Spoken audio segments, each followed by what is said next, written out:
Silvio Tarsi, donc je pratique la natation, la course à pied, de temps en temps le basket et de temps en temps la danse. Mon choix de participer au niveau de mes différentes associations, au niveau de mes différents sports, c'est déjà dans le but de lutter contre toutes sortes de discriminations, que ça soit homophobie ou racisme ou contre les handicapés ou toutes sortes de discriminations. Je trouve que c'est important d'être dans une association qui porte ce flambeau, parce que ça me permet de mettre le sport au service d'une revendication qui pour moi est très importante. Ma première expérience aux Gay Games, c'était à Cologne en 2010 avec Entre deux baskets. C'était vraiment une très grande expérience.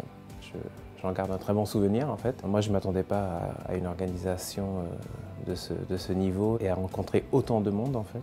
Moi ce qui m'a marqué le plus dans les Gay Games de Cologne, c'est cette cérémonie d'ouverture. On défilait tous par délégation et quand la France est rentrée, on était plus de 400 sur le stade. On était la deuxième délégation après l'Allemagne. On était tous habillés du même uniforme. Et du coup, cette émulation, cette énergie, j'étais ému jusqu'aux larmes en fait, parce que c'était très intense de se retrouver tous groupés sous la même bannière.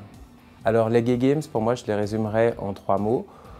Couleur, excitation et sport. C'est un événement qui est très attendu, je pense. N'hésitez pas, il faut s'inscrire puisque ça va être une grande fête. Rendez-vous à Paris en 2018. Yes! Rendez-vous à Paris en 2018. Rendez-vous à Paris en 2018. Rendez-vous pour tout le monde à Paris en 2018. En Nouaille, nous ka attendons, bois pour nous aller.